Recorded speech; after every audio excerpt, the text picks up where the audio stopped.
Bonjour à tous, je suis très heureux de vous retrouver dans cette première vidéo de présentation de ma chaîne YouTube Koinomia. Dans cette vidéo, je vais traiter deux points majeurs. Donc le premier point, c'est pourquoi est-ce que j'ai décidé de lancer une chaîne YouTube qui essaye de comprendre la société. Et le deuxième point, c'est quel sera le fonctionnement de cette chaîne YouTube.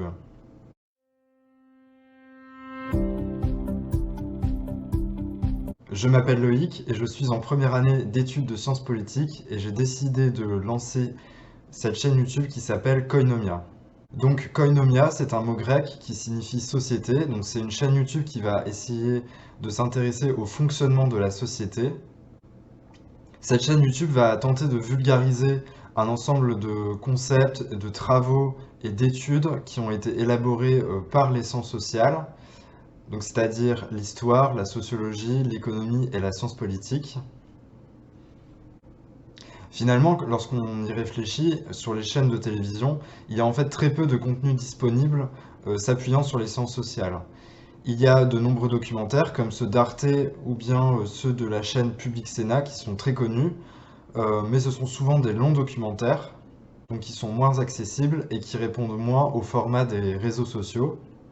D'autre part, il y a de nombreuses interventions d'universitaires dans les médias traditionnels, télévisés ou papier, mais ils sont souvent là pour défendre leur opinion personnelle sur un fait d'actualité. Les universitaires qui sont invités sur les plateaux de télévision font en fait très peu de sciences sociales à proprement parler, parce que la science consiste à toujours nuancer les points de vue, à comprendre et à déconstruire les idées préconçues.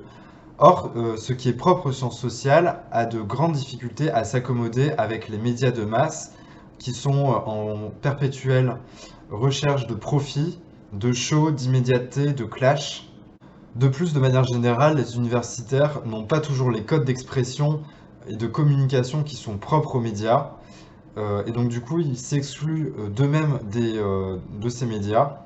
Donc, pourquoi? Parce qu'en fait, les journalistes préfèrent généralement inviter des personnalités qui défendent une vision du monde souvent très subjective, quitte à inviter des personnalités ahurissantes, voire choquantes.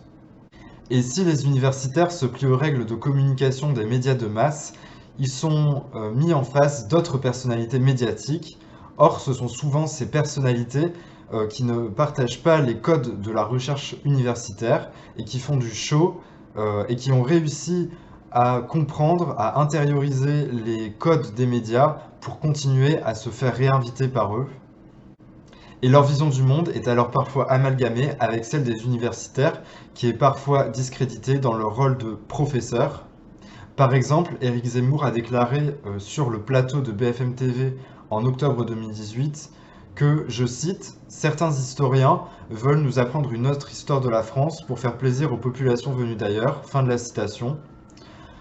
Donc, alors qu'il était en face d'un universitaire de renom, donc c'était Patrick Veil, qui a fait une thèse de sciences politiques en 1988 à Sciences Po Paris, et qui a participé à la commission Stasi de 2003 sur la laïcité. On comprend que le discours de Zemmour consiste à se légitimer contre la science sociale que constitue l'histoire. Cette science sociale, l'histoire, lui a paru illégitime parce qu'elle a pu émettre des travaux qui n'allaient pas dans sa vision du monde. Et de ce fait, face à ce discours nuisant à la légitimité des sciences sociales, les universitaires ont du mal à prouver et à démontrer leur légitimité parce qu'ils n'ont pas les codes du langage médiatique nécessaires, contrairement à Éric Zemmour, et parce que la logique même des sciences sociales est fondée sur l'argumentation, contrairement au langage médiatique qui est fondé sur le clash, sur l'opinion. Ainsi, cette chaîne YouTube n'a pas du tout l'intention de devenir une chaîne d'opinion, de clash, dans le but de se moquer, de disqualifier ou de défendre des idées préconçues. Au contraire, elle a pour ambition de débattre rationnellement, de douter, de manière posée, de discuter sur des travaux proposés par les sciences sociales. Selon moi, une chaîne YouTube incarne aussi ce que doivent être les médias dans la démocratie au XXIe siècle. Les réseaux sociaux permettent en effet une démocratisation des débats, des savoirs. Les réseaux sociaux mettent en cause le monopole des diffusions d'informations et ils remettent en cause les filtres qui pourraient nuire à la diffusion de ces informations.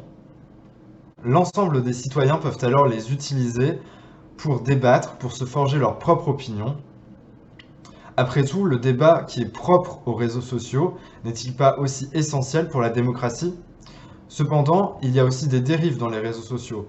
Fausses informations, rumeurs, insultes, haine, complotisme. Mais ces dérives peuvent être combattues par l'esprit critique, qui doit aussi être démocratisé. D'autant plus que cette chaîne YouTube se fonde sur des travaux universitaires qui ont été sourcés, qui ont fait de la recherche. Cette chaîne ne vise nullement à divulguer de fausses informations, tout en s'attribuant une prétendue légitimité scientifique. En fait, cela nous amène à la deuxième question, quel est le fonctionnement de la chaîne? Cette chaîne consiste à vulgariser des recherches académiques dans le domaine des sciences sociales. Ce sont généralement des livres ou des articles académiques très longs, précis, complets, mais qui auraient besoin, selon moi, d'être simplifiés, synthétisés pour être mieux compris et mieux être diffusés. Mon rôle n'est certainement pas de réinterpréter ces travaux académiques, ni de me les réapproprier, de les instrumentaliser ou de les caricaturer. Le rôle de cette chaîne est plutôt de vous les présenter, de résumer leurs interrogations et découvertes majeures.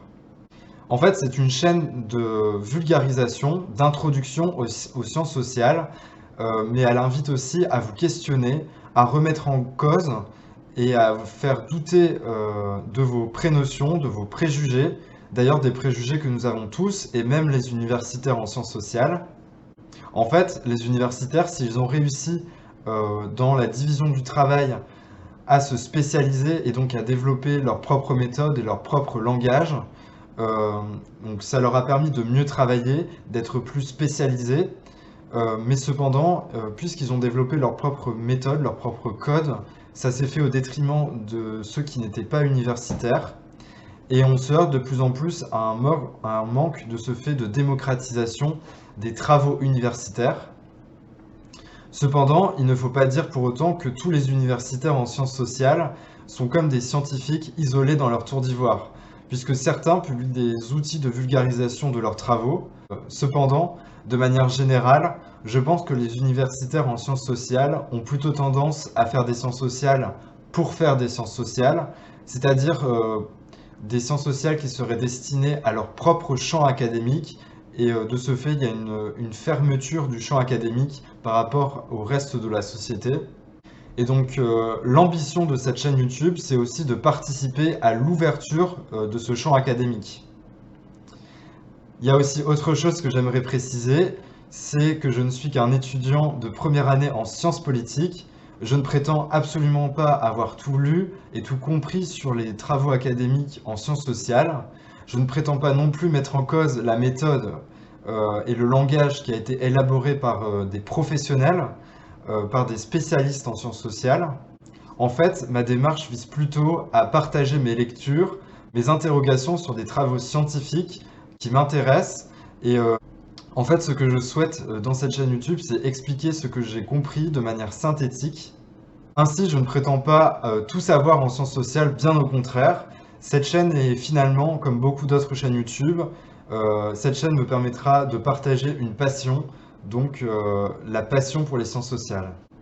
Enfin, concernant le fonctionnement plus spécifique de la chaîne, je compte faire régulièrement des lives Instagram, sans doute une fois par semaine, pour vous présenter le sujet qui sera traité dans la prochaine vidéo.